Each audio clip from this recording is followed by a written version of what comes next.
Hello दोस्तों, welcome to LS. आज मैं आपको बताऊंगा कि सॉफ्टवेयर डेवलपमेंट लाइफ साइकिल क्या होती है और सॉफ्टवेयर टेस्टिंग लाइफ साइकिल क्या होती है। तो हम चलिए शुरुआत करते हैं एक छोटी सी सॉफ्टवेयर डेवलपमेंट लाइफ साइकिल और सॉफ्टवेयर टेस्टिंग लाइफ। तो आपको सिंपल शब्दों में अगर मैं समझाऊं सॉफ्टवेयर डेवलपमेंट लाइफ साइकिल, तो एक सॉफ्टवेयर को बिल्ड करने का जो प्रोसेस होता है उसको हम कहते हैं सॉफ्टवेयर डेवलपमेंट लाइफ साइकिल।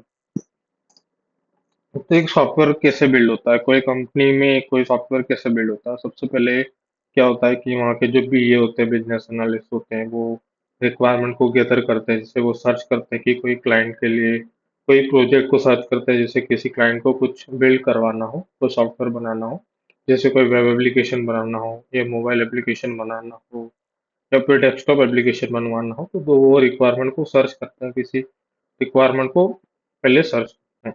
ये सब काम बीए टीम का होता है। फिर वो बीए टीम क्या करती है, रिक्वायरमेंट गैदरिंग कर ली उसने। फिर वो रिक्वायरमेंट गैदरिंग के हिसाब से एक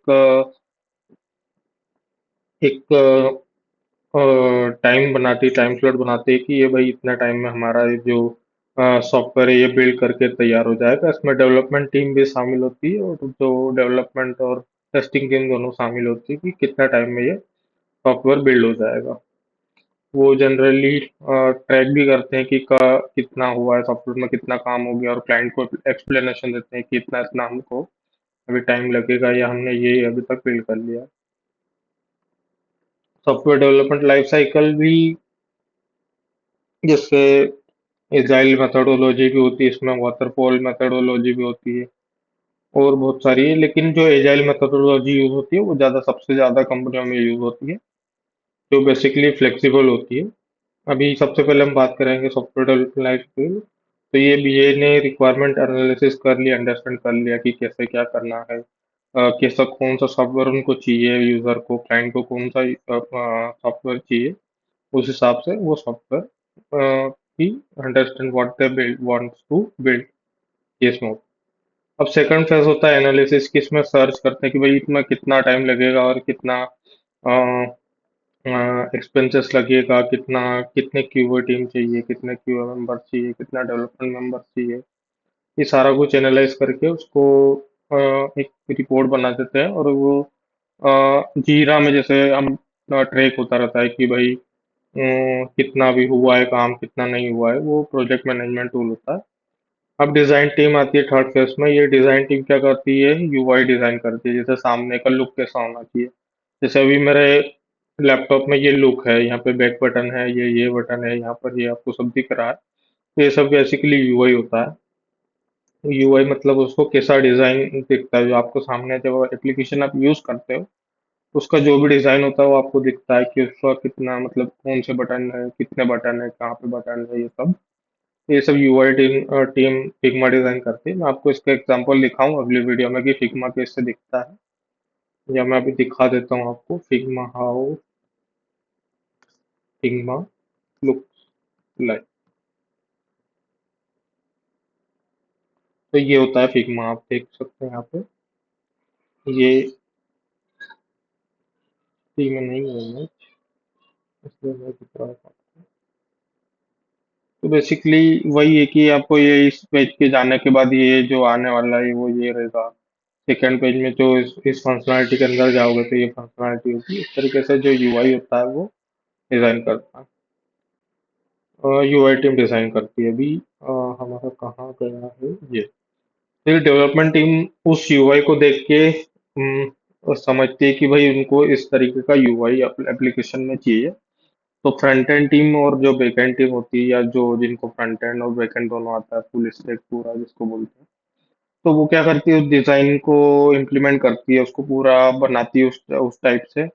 वो सब सेटअप करते हैं कि भाई कौन सा क्लाउड हम यूज करेंगे, कहाँ पर डिप्लॉय करना है, ये सब डेवलपमेंट डिप्लॉयमेंट टीम करती है। लेकिन पूरा जो उसको सॉफ्टवेयर को बिल्ड करती है एज इट इज जैसा ही दिखना चाहिए वैसा पूरा डेवलपमेंट टीम करती है, कोडिंग एंड इम्प्लीमेंटेशन।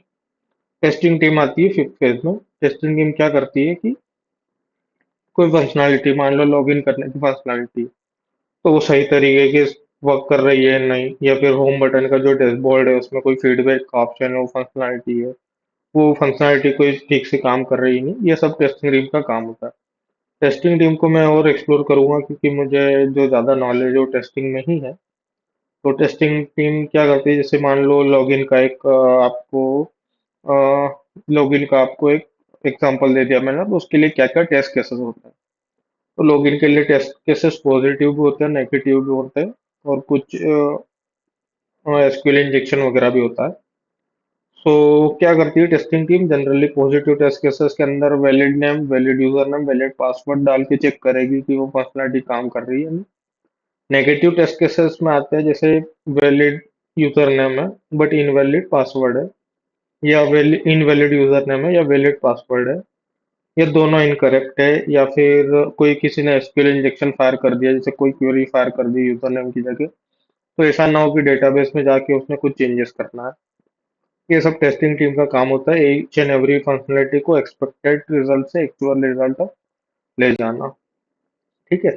उसके बाद जो फेज आता है डिप्लॉयमेंट का आता है, जहाँ पर जो डिप्लॉयमेंट टीम होती है वो जनरली सेटअप करती है एनवायरनमेंट क्यूए टीम के लिए भी, कि क्यूए स्टेज पर ये टीम टेस्टिंग करेगी, और जो डेवलपमेंट टीम है वो इस इन्वायरमेंट में अपना कोड बनाएगी, और पूरा जो ये कहाँ पे डिप्लॉय करना है, यूजर को रिलीज करना है, एंड यूजर के लिए यूजर को रिलीज करना है, तो कहाँ पर ये, जैसे अमेजोन क्लाउड का एडब्ल्यूएस हो गया या एज्योर हो गया है, ये सारे क्लाउड पर डिप्लॉय करती है ताकि फिर जो यूजर के लिए एप्लीकेशन हो लाइव हो सके। फिर आता है मेंटेनेंस फेज, जब एक कोई सॉफ्टवेयर बिल्ड हो जाता है, जैसे अमेजोन एक प्रोडक्ट है, एक बिल्ड हो गया है, एक वेबसाइट है जो बिल्ड हो गई है, लेकिन अब उसमें फिर एनहेंसमेंट करना है, कोई चेंजेस करना है, या मान लो कोई बग्स आते हैं उसके बाद, रिलीज के बाद भी, तो ये सारा फेज जो है मेंटेनेंस फेज में चले जाता है।